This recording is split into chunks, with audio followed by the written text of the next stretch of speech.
Yeah. Solid Hill TDS, what's up? Yeah, come on. I.O.W. Sports Network, late night edition. Let's go.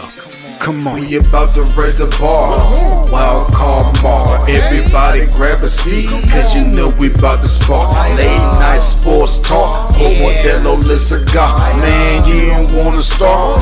Wild card mall. We about to raise the bar. Wild card mall. Everybody grab a seat, cause you know we about to spark. Late night sports talk. Modelo Le Cigar. Man, you don't wanna start. Wild card mall. Hey. L Boogie with the hot flame, ashtray full of top names, little tree for your membrane. This the 9-hour time frame. I just snatched up a 6-pack, got my hands on a lid pack, whipping up a little batch of snacks. Yeah, man, I think I'm all set. Late night, can't sleep, go ahead and just tap in. Better grab you a cold one, and we about to get some laps in.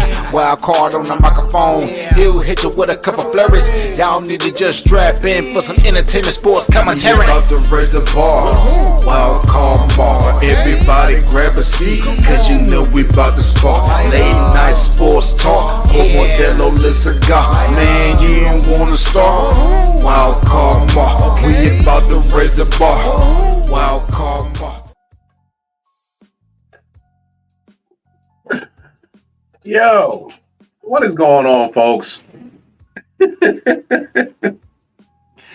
Bear with me, man. I'm laughing at a couple of things as I was getting ready for the show. Just a couple of things just made me laugh, made me chuckle as I was getting ready for the show. And we'll have a full rundown. But hey, thank you for tuning in to another episode, I.O.W. Sports Show, Late Night Owl Edition with your boy Wildcard Mario. It's episode 409. And hey, football is back. Football is back in full effect.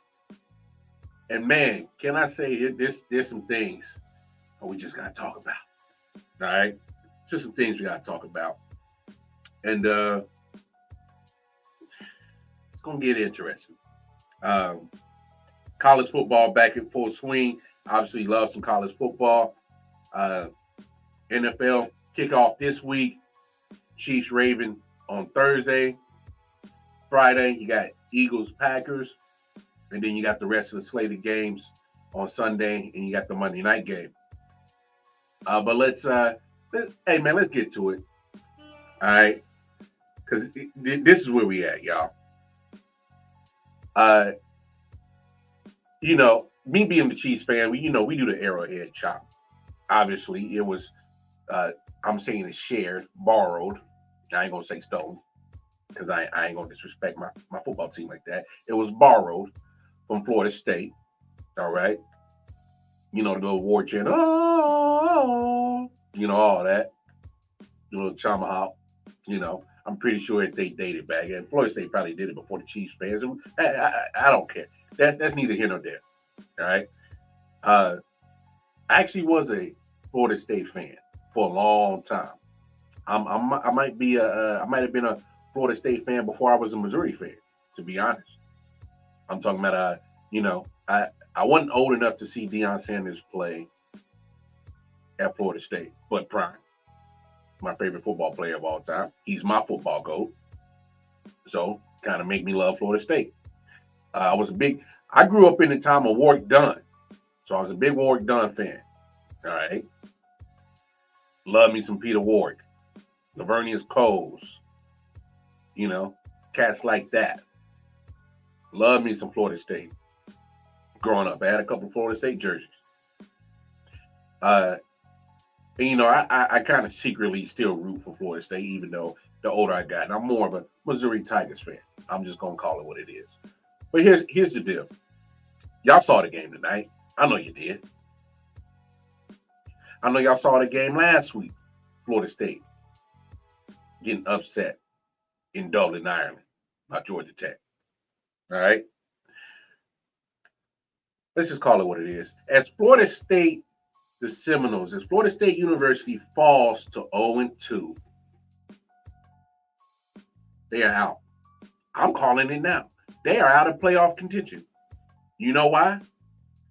Because not only are they out of playoff contention, they are out of ACC championship contention because these two losses that they've had so far have both been in conference teams.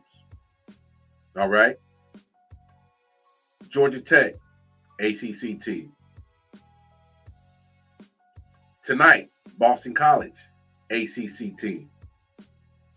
The real thing that's really funny about this situation, well, it may not be funny to Florida State people, but here's the deal. The road gets no easier for Florida State. It gets no easier. Did y'all get a chance to look at their schedule yet? Florida State down bad. Oh, they down bad. It's gonna keep getting worse. They got a tough Memphis team coming in on Saturday. There ain't gonna be no pushovers. Trust and believe that. Oh, excuse me. That's the 14th. So thank God that they they get a week off because they don't need it. Woo!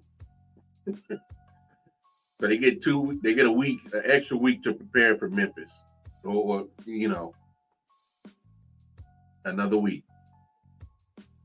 Cal, SMU, who won't be easy. Clemson, that if you ask me, that's a toss-up game. We'll talk about Clemson later on in the show.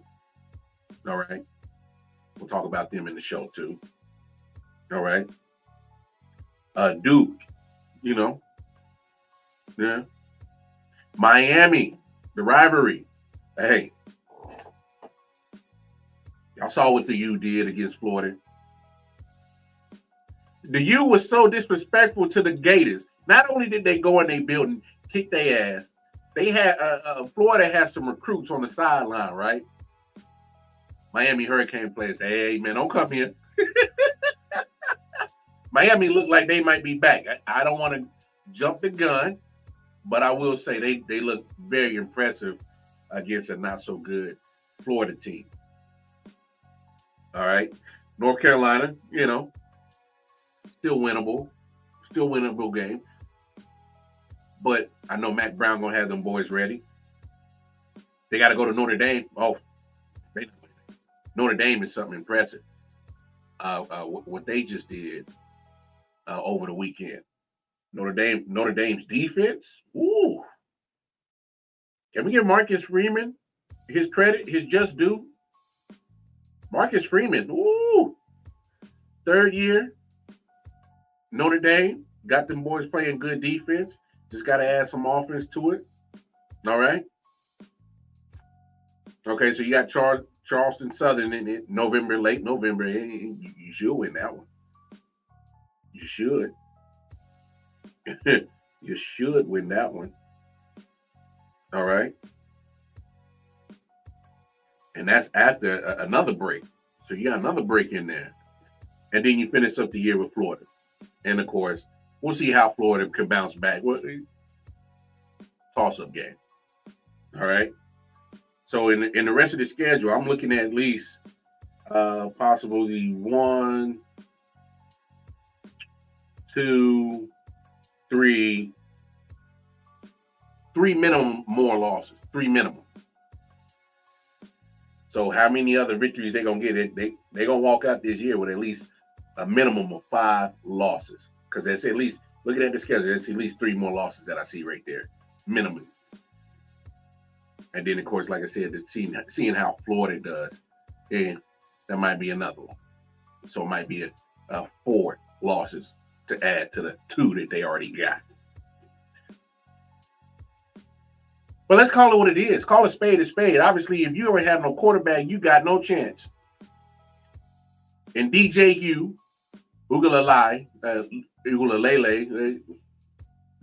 butchered the hell out of that. My bad, DJ. It don't even matter, bro. Here's the deal. DJ. Woo. So he goes 19 to 27 last week against Georgia Tech, about 70% completion percentage. Solid. Okay. Only 193 yards. That's not good. No touchdowns. He didn't have an interception. All right, cool. Tonight against Boston College, 21 of 42, 50% completion percentage, 272 yards, a TD, and an interception. Yeah, numbers still ain't popping out. I will give DJU, looking at the game tonight, his receivers didn't help him. They were dropping passes left and right. So I ain't gonna put all of tonight's offensive issues on him. All right. But what I will say about DJU is he, when it comes to making the easy throws, I'm talking about the throws that literally you should be making in your sleep. He's missing them. Easy throws. So easy a caveman can do it. So easy I've seen Pop Warner quarterbacks complete these passes. And there might be some slight sarcasm to what I'm saying, but there's some seriousness in that too.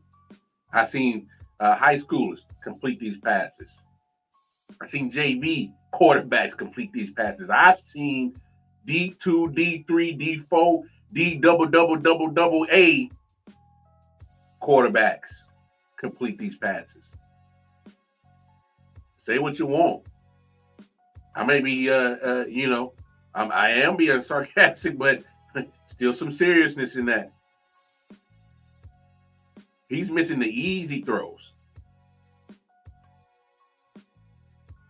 And what questions me about Mike Norvell as the head coach is between the 3 years he was at Clemson, the 1 year he was at Oregon State, his third time in the transfer portal, what made you think that you was going to turn him around? I need to find the logic in this situation where you thought that you was going to turn DJU around. Huh? Where? Can we be honest? Can we? I mean, I'm looking at DJU's career stats. So look at DJ's career stats. He's a 59% completion percentage quarterback as his whole college career. 59% is not good as a quarterback, as your completion percentage. 59%?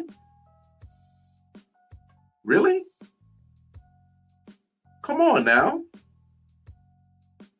Yardage wise, he's not a quarterback that's going to light it up. I mean, his best passing yardage as a quarterback was last year at Oregon State, 2,638 yards. Like I said, I've seen high schoolers throw for 400 or 4,000, 4,500, damn near 5,000. You don't believe me? Go ask some of them quarterbacks in California, Texas,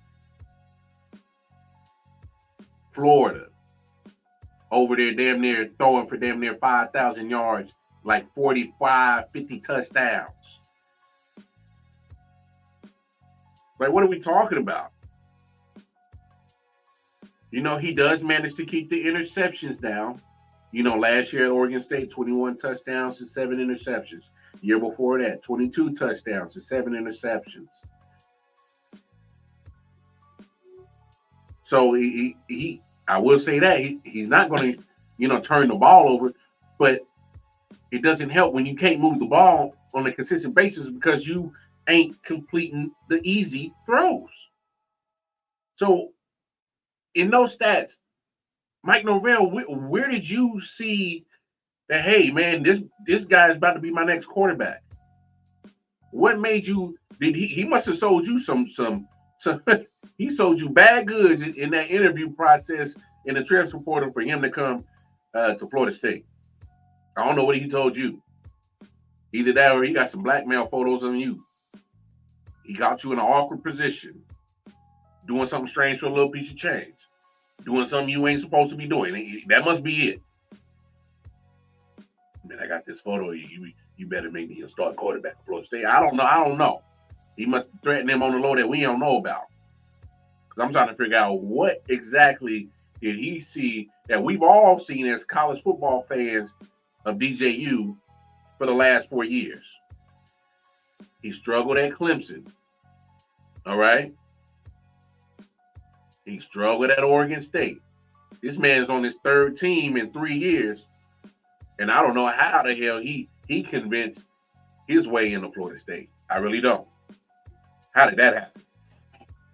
We just got to keep it a buck.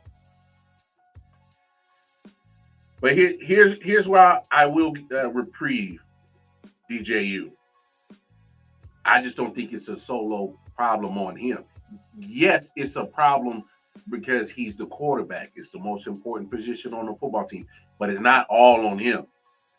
There's some things that need to get done. Like I said, tonight, wide receivers couldn't catch a cold. Couldn't catch a cold. Jokers couldn't even catch the clap if they was in the middle of an orgy at a brothel raw dog. Trying to tell you, just being real. Couldn't catch nothing. So it wasn't all just on DJU. Did he play great? Nope. He sure didn't. He looked like basura. Trash. Dumpster fire juice. Booty juice. He looked just like it. Yes, every last bit of cheap juice. He was trash. But it wasn't just him. The receivers couldn't catch. The offensive lineman was allowing all the pressure all day. They couldn't open up the running lanes. They can't run the ball. They can't catch the ball. Quarterback can't throw the ball. The defense can't stop a nosebleed. We definitely got to talk about that. Come on now. This is a whole team effort for Florida State. It's not just the quarterback looking bad. It's the whole damn team. The whole damn team. AP Pro, whoever the voters is, if y'all leave them in the top 10, I'm really starting to question what's the purpose of the AP poll because y'all not seeing the same thing I am. They are not a good football team. This is not a good football team at all. They are terrible. They are absolutely terrible. And for such a prestigious university that we thought was on their way coming back, it looked like it was a hoax. It looked like it was a hoax because they look like they're going right back to the dumpsters. But let's look at this. So Florida State, look at the numbers that they allow rushing yards against Georgia Tech. They nearly allowed 200 yards, so 190 yards, 5.3 yards per carry on 36 carries. They couldn't stop it. Couldn't stop the run. Now, y'all got to remember, Bill O'Brien, who is a former coach in the NFL. He's coached on the highest level. You think he didn't see that game last week in Dublin, Ireland? He said, Georgia Tech running it down their throat. Well, I know what we're going to game plan for. I know what we're going to do. And what did Boston College come in and do tonight?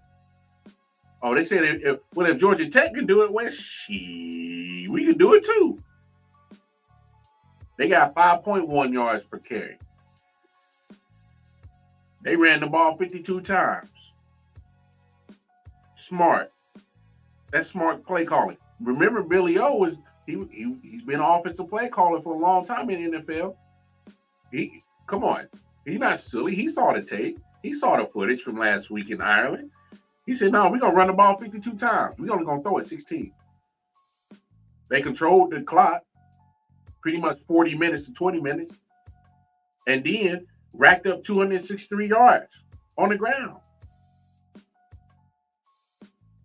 You got a full problem in FSU. Not just a quarterback problem. Now, I get it. The quarterback is the position. It starts and ends with him. But it's not just him. We got bad defense. We got cats getting bad penalties because they frustrated because they looking like straight cheeks. I'm talking about can't stop the run with nothing on defense. Trash. Like my man Bubba Dub say, trash. Can't stop the run. Wide receivers can't catch. Running backs can't run because the offensive line ain't opening up the running lanes. Quarterback can't complete the easy throws. There's a whole bunch of mess going down there in Florida State. This university, you talking about unfamiliar? Oh, unfamiliar. Real recognized real, and they looking real unfamiliar. Y'all saw Jalen Ramsey's tweet? You got the old heads, the old Florida State guys mad, up in arms.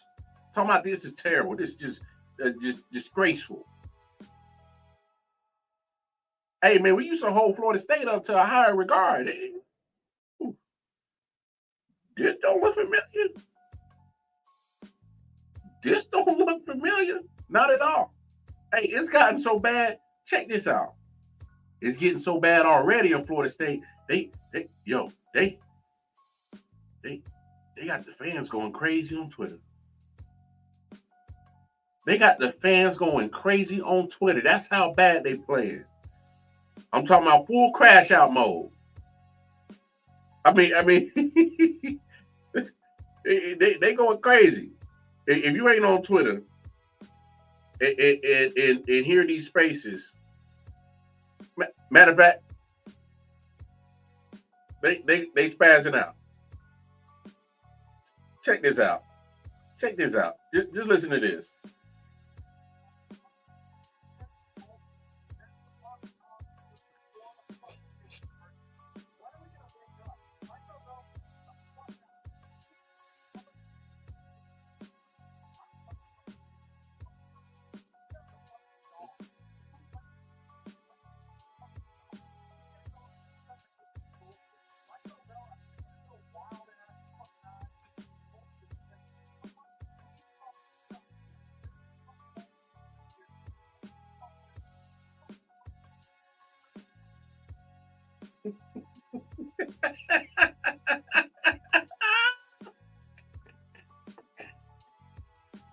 You got the Florida State fans crashing out. Probably the same dudes that's been bashing Deion. Ready to go. Can you come back to your alma mater and save us? Hey, y'all had the opportunity to hire him. From some of the reports that I've been hearing, y'all had an opportunity to hire him before he even went to Jackson State.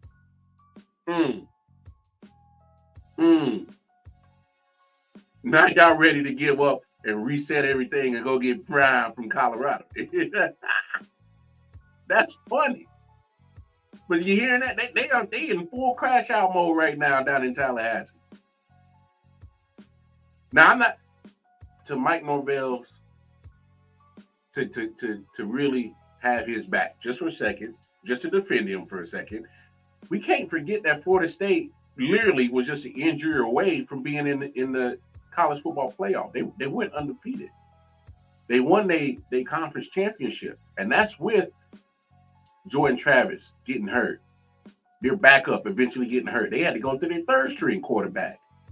Not a lot of teams was going to win with their third string quarterback against a Georgia team who was pissed off that they got left out the national college football playoffs.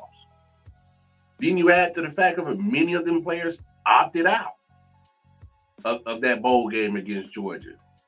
Once they found out they weren't going to the college football playoff, half the damn roster who was draft eligible and had actually draft aspirations and had a good chance of getting drafted, they opted out. So I know they having this conversation down on the Twitter with the fans of Florida State. They probably having it across Tallahassee. The whole campus is probably up in the uproar right now. I saw the students leaving. They couldn't wait to leave. They said, damn it, I'm about to go get drunk. Damn it, they suck. But we can't act like Mike Norvell he wasn't just a Jordan Travis injury-free away from actually doing something last year. So let's relax on Mike Norvell. Florida State was down for a minute. he came in, got the team right, got some good recruits, had some good seasons, and he was this close from literally. If Jordan Travis doesn't go down, I think we're having a different conversation right now about the state of Florida State. He goes down. Backup goes down. You're down to your third string. Many opts out. Get your ass kicked by Georgia in the bowl game. But the only thing that I got to question, Mike, is, again, what made you go get DJU? What made you go get him? We've seen enough as college football fans know that he's all right, but he ain't leading you to no national championship. He ain't. This dude, you better hope you get to the Get Right bowl game, because y'all boys need to get right. So I don't know what you saw that made you say, "Oh man, I got to get DJU." So that's the only thing that I got to knock on him. But he also got to take responsibility for just poor absolute play from everybody wearing a Seminoles jersey. They are just putrid right now. Take that number 10 ranking off, and AP poll, you better put them ranked where they deservedly need to be, which is unranked. They didn't look like a ranked team last week. Damn sure they didn't look like a ranked team. And what makes it worse is they're playing in standalone games. This was a Monday night game this week. It was an early game in week 0 when nobody else was playing. So they're the only game on in their slot. All eyes has been on them. So we seeing this in a just solo road, and they are just looking straight trash. You got the crowd, the kids. We want Brock. He was a third string quarterback last year. He their backup now. They want him in there. That's how bad it's getting. But I'm looking at that schedule, man. They got some couple of games in there that they can possibly get right. But I tell you what, in a couple of weeks, if they lose to Memphis after they get a week off, heads gonna roll. Heads is gonna roll. And I'm not saying Norvell is gonna be out, but the pressure damn sure is gonna get turned up, especially if he don't end the season on a good note. I think he keeps his job through the season, but this right here, ooh, it's gonna leave some bitter folks mad. Ooh, they gonna be mad. Ooh, Florida State, what have you become?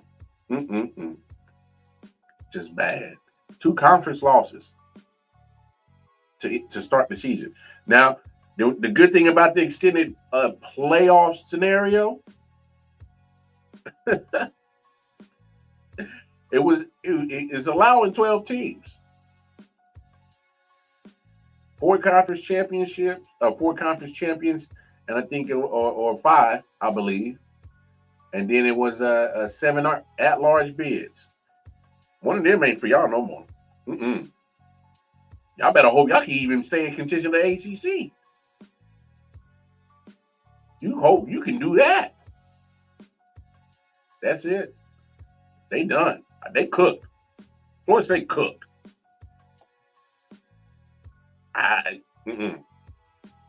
I'll be surprised if they get back to even like I said, I'm looking at that schedule. There's at least minimum of 3 more losses for sure. They better not sleep on Memphis. Memphis always play tough. They a tough team, and they ain't got nothing to lose. You the big bad University of Florida State. You know, history is on y'all side as a pedigree university football team. They ain't got that same pedigree in Memphis. I bet you they got more dogs. We will see in a couple of weeks. Because now Florida State got a stew on this on another week. Because they off this upcoming weekend. They got to sit on this for a whole nother week, and it's gonna be bad. But you know what? They're not the only teams that are kind of suspect. DJU's former coach, he used to play at Clemson. This guy, Dabo Swinney, man,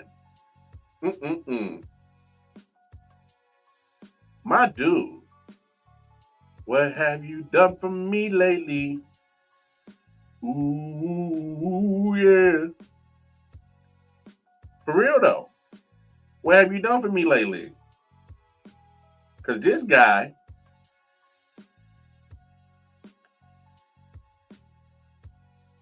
it's been a minute. When did they win that national championship with Sunshine? So you got your championships with Deshaun. You got a championship with Sunshine, Trevor Lawrence. After that, it's been a whole bunch of mediocrity. Real talk.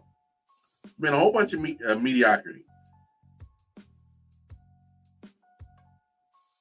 I mean, if we're going to call it a spade,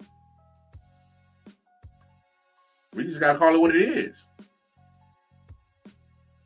We just got to call it what it is. My thing is Dabo Swinney, hey, you came out, you made Clemson you made it a powerhouse. You made it a powerhouse. You really did. And so, what happened? What happened? 2018, last time you won that national championship. So we going on 6 years of mediocrity? Huh? 9-4 last year. You win the Gator Bowl. Ooh. You go 11-3, 2022. Lose the Orange Bowl. You go 2021, you go 10-3. You win the Cheez-It Bowl. Ooh. 2020, you go 10-2, losing the Sugar Bowl.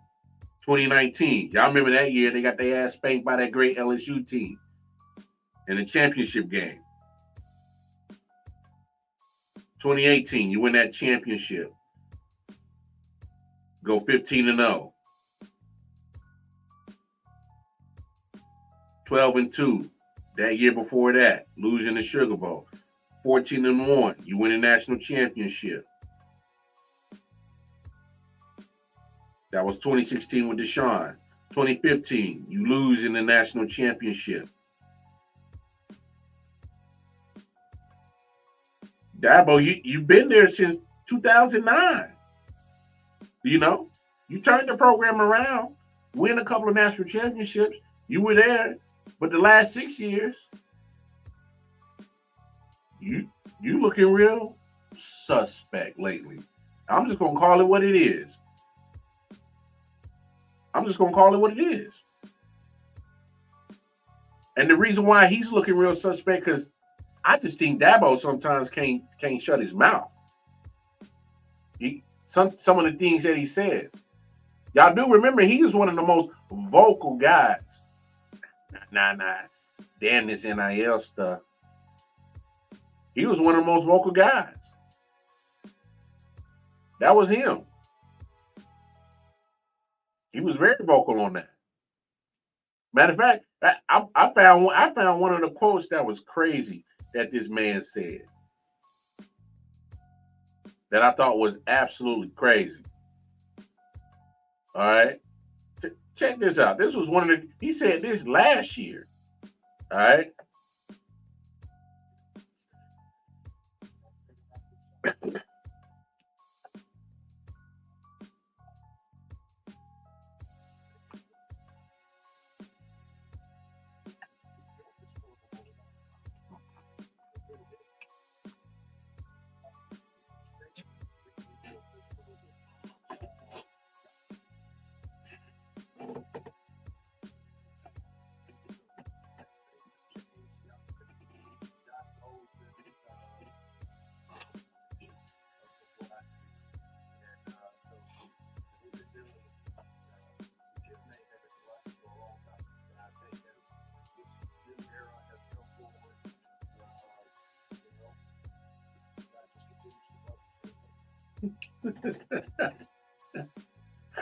All right, Dabo. Look, I think we've been on that. Dabo's been, the religious rocks with his faith. No issue. No issue with that at all. I got no issue with that. But the NIL, this is a different scene in college football, and he refuses to change. He doesn't like the transfer portal. He doesn't like the name, image, and likeness stuff. I hate to break it to you, Dabo. I know you want to continue with the God's name, image, and likeness stick. Cool, by all means. It ain't been turning out too well. Because now it looks like you're just getting these cheap little victories, 10, 11 wins in the regular season, but you are pretty much falling flat when it matters. I'm not saying that the guy should lose his job. What I'm saying is that Dabo he's still operating like it was 2009 to 2018. He's still operating like it's that time and age. When it's a different scene in college football. Absolutely different kind of scene. Transfer portal is a big part of building your team in college football. Name, image, and likeness is a big part of building your roster. It's probably not the most popular way to do it. Probably, hinders how you build your roster, but it is part of the scene in college football. These cats are getting paid to play now. It's not just about getting playing time and being on a good team. It's also about building a brand. That's just it's a micro version of the NFL. It just is. You just got to face that fact, Dabo. I think you're so stuck in your ways that you were for so long because all you had to do was just recruit. That's all he had to do. And he did well. But now that the scene has changed, you keep getting stuck in with DJUs. When's the last time he had a Travis or Trevor Lawrence, or Deshaun Watson? It's been a minute. It's been a minute. That's just the fact. He don't have those caliber of offensive players coming in that door no more. Granted, I'll give Clemson this credit. They played some good defense against Georgia, but their defense wore down because they didn't get no help. That's been one of the biggest issues with Dabo the last 6 years. His defense is getting tired. Y'all remember the Kevin Hart meme? Help me, Jigga. Help me. That defense for the last 6 years has been screaming, pleading, doing all that they can, say, hey, help me, help us on this side of the damn ball, please. You so concerned about creating your team in God's name, image, and likeness, like you said, your old school way before the transfer portal and the NIL, it worked before that. It don't work no more. Do you understand why we see Nick Saban on ESPN College Game Day now? You talking about the most decorated coach of all time in college football said, I can't do it. He recognized that his way of building the program just wasn't going to cut it no more in this day and age. He didn't like the way that it was going. Oh, these players are talking about how much I'm going to get paid. Yeah, because they're allowing it now. Of course, they're going to ask you how much I'm supposed to get paid. You want my talents, you want my services, right? Now, all this wouldn't it wouldn't be that bad of a deal if Dabo wasn't one of the highest paid coaches in college football. He has to be, last time I checked, he was top 5. Damn, they're making $10 to $12 million a year. One of the highest paid state employees in the state of South Carolina. Have y'all been to South Carolina? There's some good parts of South Carolina. I love me some Charleston. Love me some Charleston. There's also some poor parts of South Carolina. Majority of that state below the poverty line. They broke. Them jokers broke. This guy making $10 to $12 million and just milking it right now because he don't want to change. Excuse me. So for me, Dabo Swinney's been looking real suspect lately, for at least for the last 5-6 years. 10, 11 wins looks good on a resume. It does. But you ain't been recruiting the best on the offensive side because your offense has just been pretty much non-existent to help your defense out. The defense is tired. Y'all saw that game. That defense did all that they could to keep Clemson in that game against Georgia. And give them their credit, but they wore down. And next thing you know, 6 turns to 33 points like that. And they getting ran out that damn stadium. Getting ran out. I'm just saying, look, believe in what you want to believe in, Dabo, and what you think is the right way to build your university and your program. But what you was doing from 2009 and 2018, a couple of national championships, 3 national championship appearances, it worked then. But from 2019 to up to present day, it's a different scene, it's a different scenario. Ask Nick Saban, the most decorated college football coach in all times. He couldn't keep up with it. He refused to give up, cave in, and go with the flow on how things are done in college football. It's no different from a legendary coach and Coach K. Say, hey, I can't keep up with how the scene going. He knew when to hold them, know when to fold them, know when to walk away, know when to run. Dabo is refusing to hold him, refusing to fold him. He's refusing to walk away, and he damn sure ain't running. The only thing he running to right now is a big-ass check from the state of South Carolina. Why damn near probably 70 to 80% of the damn state broke his hell. He ain't.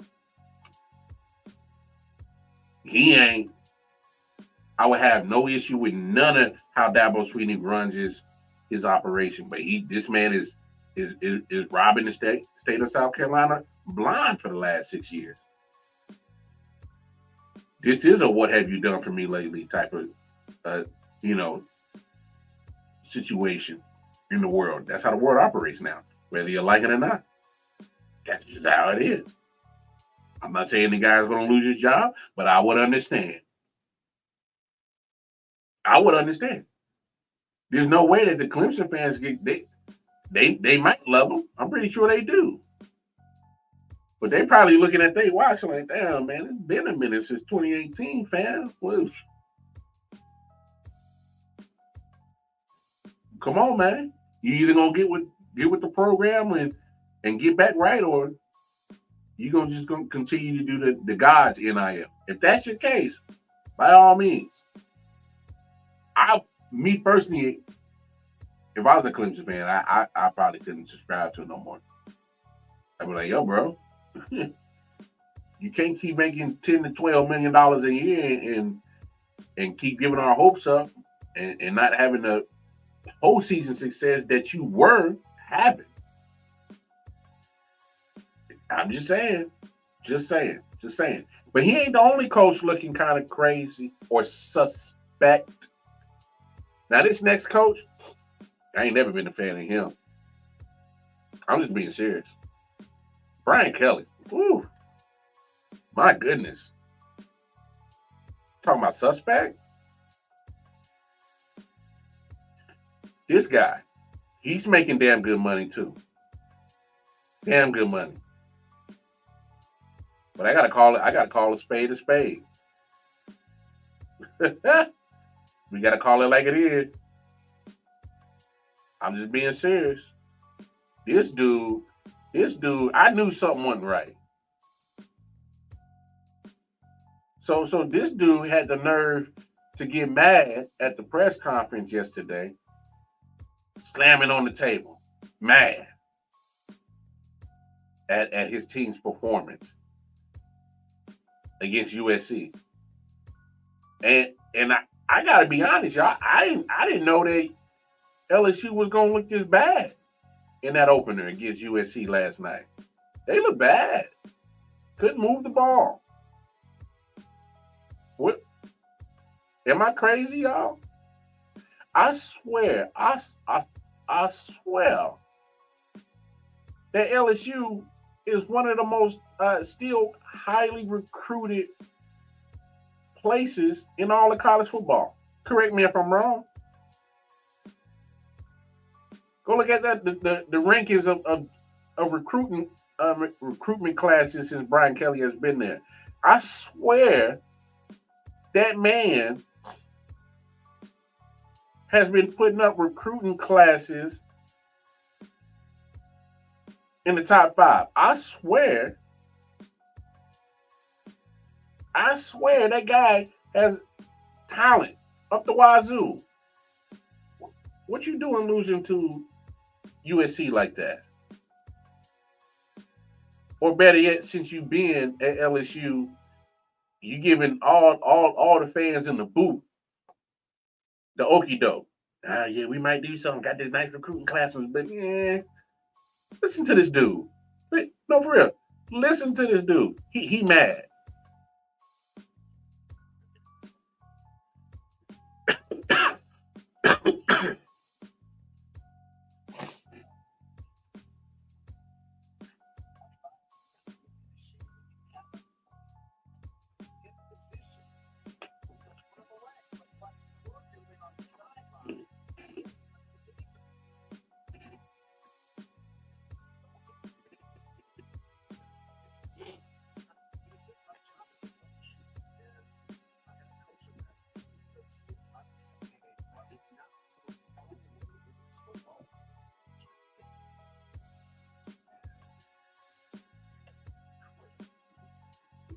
Well,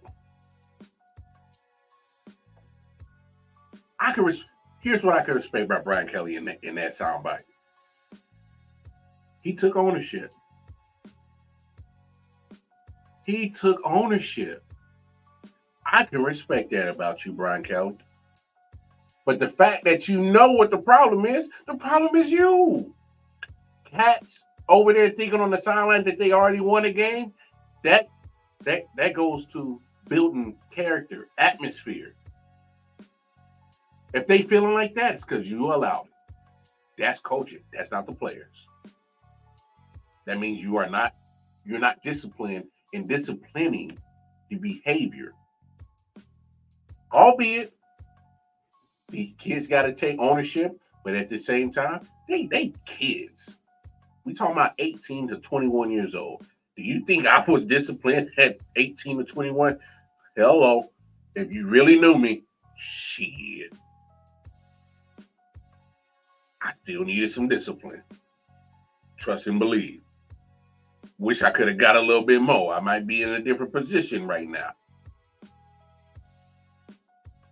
They still kids. That still goes to you, coaching. These kids are coming out of high school. You think their maturity level's polished enough for all these kids? Not every kid's 100% polished coming out of high school mentally. We still got some kid in it. You still got to coach that. You still got to, hey, man, let's wind it down. You got the kid doing the gun signal as a celebration. What are we doing? That's part of the atmosphere that you need to be building right in your program. Come on. You talking about not finishing games? That's coaching. When you're not finishing the game when you got the lead,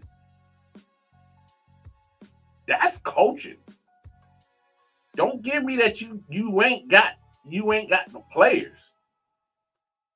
Like I said, go look it up, y'all. This dude has been having some of the best recruiting classes in all of college football since he's gotten.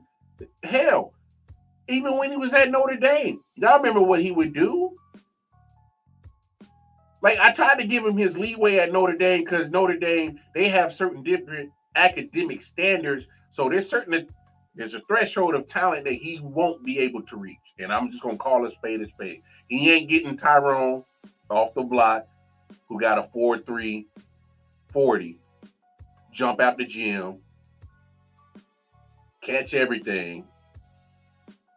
He ain't getting a nuck that can throw the ball 80 yards, flick the wrist like Michael Vick. He ain't getting them because there's certain GPA standards at Notre Dame that are tough. They are just absolutely tough, and we just got to call a spade a spade. All right. So he was limited at Notre Dame. He still always found to get 10, 11, 12 wins. But of course, when we get to playoff time, what happens? Lay an egg. He go up against the big dogs that didn't have the same academic standards as Notre Dame. Blew the doors off him, Brian Kelly and Notre Dame, because they just couldn't match talent for talent. Just couldn't. Couldn't do it. So now you come over to LSU. They don't have the same academic standards at Notre Dame. Now Brian Kelly actually has the opportunity to go get Nuck that could flick the wrist and throw the ball 80 yards down the field. Because he ain't got to get a 3.8 GPA to play or whatever the standard is at Notre Dame. Excuse me for not looking that up, but I do know for a fact that their academic standards are a lot more stringent. He now has the opportunity to get Tyrone that can jump out the gym with the 4.2 40, 4.3 40. Catch everything, run like a deer, leap over cats. He has that.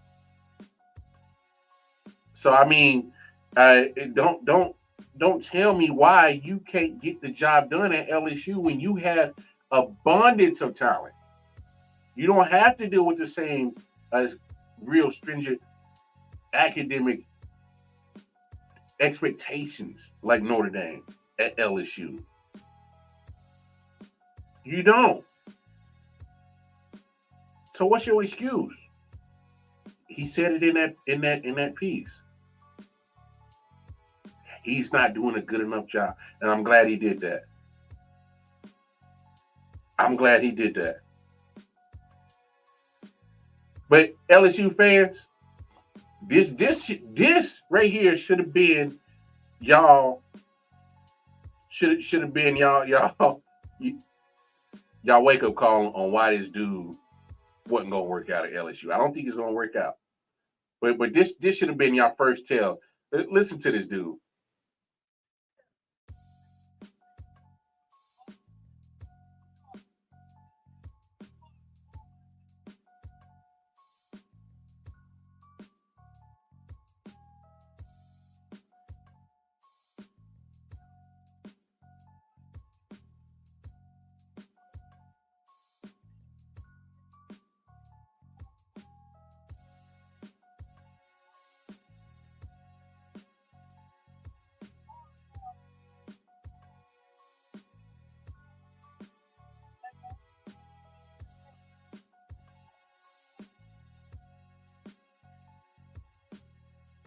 Y'all LSU fans should have known from that introductory little speech he gave at the basketball game when he first got hired, it was going down here from there.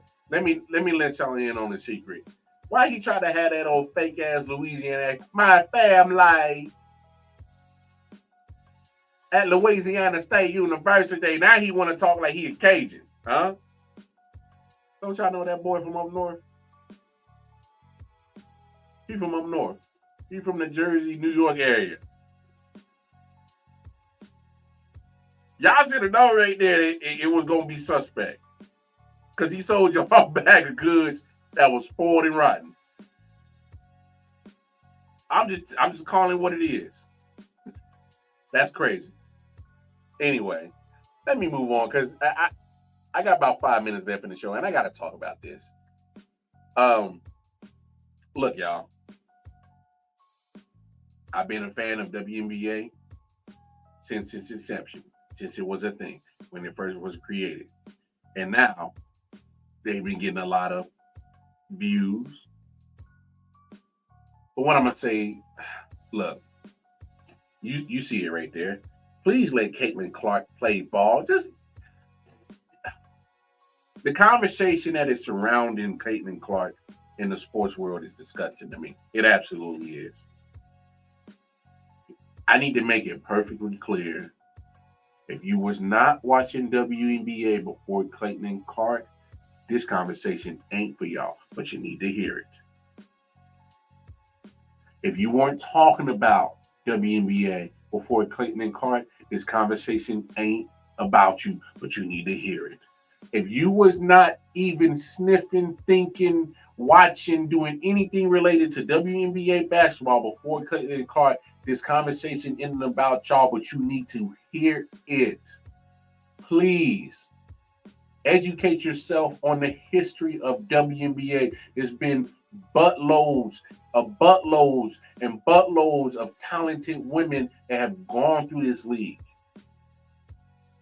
that I can tell you for a fact would dog Caitlin Clark. But it's not a diss, all right? Just because we big up Asia Wilson, who will be the runaway MVP of the WNBA, doesn't mean we are dogging Caitlin Clark. No, we giving flowers where they are just due. Because Asia Wilson will be the shoe-away, runaway, walk-in MVP of the league this year. That's just a fact. Caitlin Clark ain't balling like Asia Wilson on a consistent basis from the beginning of the season all the way to now. That's just what it is. I respect Caitlin Clark's game.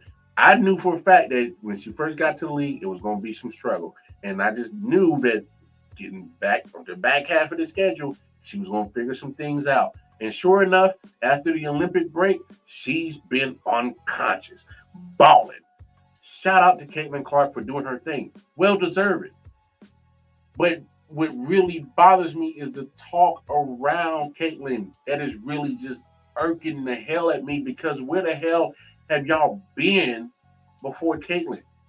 If you just like Caitlin Clark, cool. But just shut up and appreciate her. Don't open your mouth on no dumb shit that has absolutely nothing to do with the growth of basketball, of women's basketball, WNBA basketball, college basketball, whatever the level is.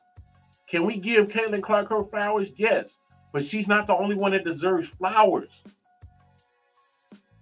If we praise somebody else in the WNBA, it is not a shot or a dig at Caitlin Clark. No, we will give her flowers when she deserves them. And guess what? She's not absolved of criticism neither. When she plays like dog shit, real sports fans have been watching WNBA. It's okay if they call it out. We do it for all the other ladies in the WNBA. If Angel Reese is having a bad night, well, damn it, I'm going to call it out. If Asia Wilson has a bad night, the runaway MVP, damn it, we going to call it out. She's not absolved of the same criticism and praise of any other person. She's not above the WNBA. She's just not. Stop miss me with this. Oh, well, nobody paying attention to the WNBA and she's the cash cow. Okay. Some of that can be partially true, but it ain't just her. This is what bothers me about this talk around Caitlin Clark. I just want her to come out and just say, hey, man, can y'all shut the fuck up? Excuse my language, but I'm at just at that point where she needs to come out and say, hey, especially media outlets, fans of hers, like, y'all got to chill. I'm trying to do my thing. There's a boatload of talented women in this league. I'm trying to grow the game with them. And hopefully all of us together can make the sport bigger than what it's ever been. You can all enjoy it, but shut up with the just the rhetoric around her. And she's not asking for this. It's not necessarily her. It's media outlets. It's only Caitlin Clark fans. It's really people who just not educated on the history of WNBA. There's a shit ton of women that was very talented before Caitlin Clark was even thought of. There's just a shit ton of women that were talented and still are talented in building that league before Caitlin Clark got there, y'all. That's just a fact. But we're not just gonna make it Caitlin Clark and everybody else in the WNBA. I just got a question. If Caitlin Clark played overseas, would y'all still have that same energy?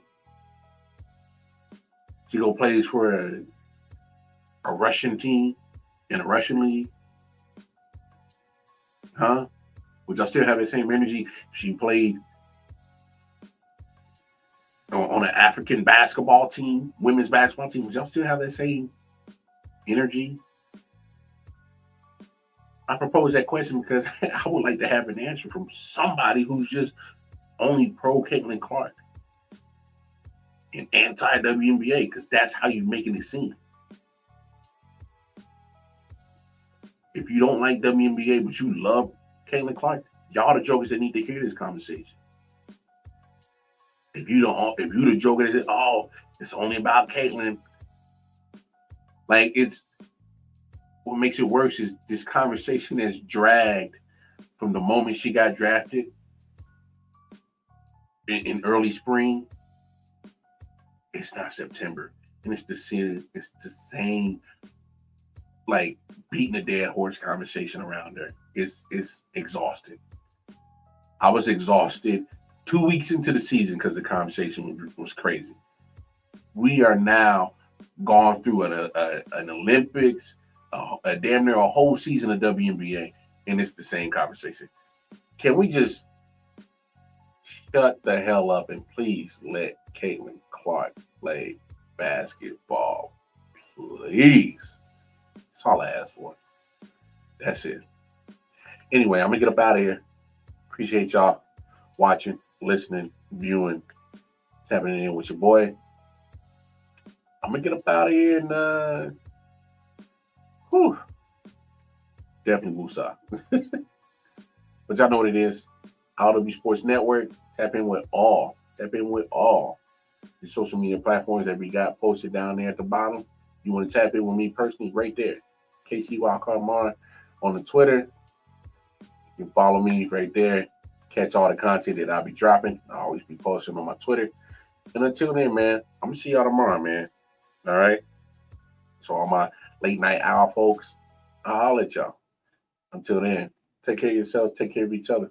Peace and love. Yeah. Solid Hill TDS, what's up? Yeah, come on. I.O.W Sports Network, late night edition. Let's go. Come on. We about to raise the bar. Wild card mar. Everybody grab a seat, cause you know we about to spark. Late night sports talk. Oh, Modelo, let's go. Man, you don't wanna start.